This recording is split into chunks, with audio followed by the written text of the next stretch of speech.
Hi, I'm Peter Sesselmann. I'm going to walk you through my Archibald entry for 2010. So this is a painting of a saxophone player, and I decided to do it the face of many different angles. So it's all one person, but it's capturing him at different times during a performance. So what you see now is basically the rough pencil sketch. Now, next picture here, I'm starting to charcoal it in. I'm starting to strengthen the lines, which are going to be important in the painting. You can see I've got a little photograph hanging up here, which I put together in Photoshop just to give myself something to work from. Here I'm starting to put some color in, putting some blues and yellows. I'm thinking mainly blue-yellow with red highlights at this point. There's no detail yet, it's really just blotching in bits of color. Here again, just more color going on, getting a little bit more depth into some of the horns. I'm not worrying too much about the faces at this point. Here I've done a little bit on the contours of the faces, just to tell myself where I'm heading basically. Now a couple of things you see in this picture will actually be disappearing in the final work. You'll notice the face up here is going to disappear, and also that part of the horn there will be disappearing. There's also a hand which will be disappearing, and I'd say that's probably this hand here. It's going to be disappearing later on in the painting. Here I'm starting to put red highlights in. It's looking a bit scary at this point, but that's okay. It's all part of the process. You can see now the face is gone, and the hand is gone. There's still bits of the horn up there though.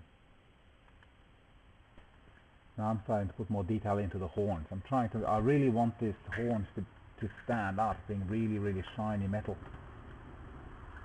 So I'm starting to work on the buttons here. If you look at that horn in the foreground, really trying to bring out the shininess of these little buttons and the brassiness of the horn.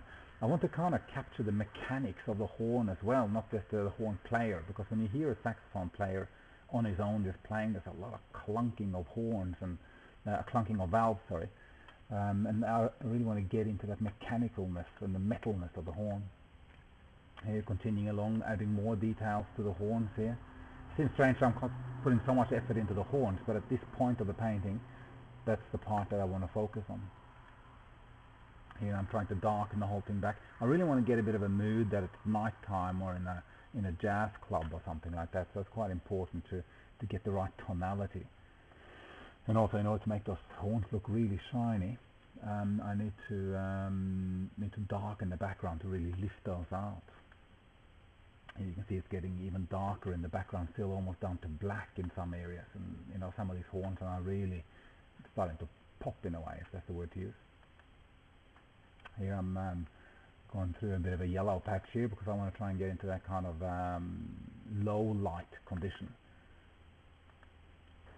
Here darkening the whole thing down. You can see the faces have almost an orange feel to them here, but that'll change later. That's just I tend to work in colors. So I work in blues, I work in yellows, I work in whites, and I work my way through the colors. Here to more detail, more contrast. Still very much a yellow feel about the whole thing. Now I'm starting to add white highlights. It's getting close to what I would have considered finished at this point, except I wasn't really happy with it. Basically looked a little bit too nice for what I was trying to achieve. So here too, getting more refined, more detail, more smoothness about the painting. This would be a point where I was kind of thinking that maybe I've done my dash with this painting and it was almost finished, but then I suppose I had a bit of a I don't know, a bit of a brainstorm or a bit of a light breeze maybe, and did this to it. Now at this point it looks like it's, well, some people might think it looks like it's been ruined, but I really want to get into the energy of the music, and I felt that I was moving away from that with making it too smooth and too pretty, if that's what it is. It needed more edge.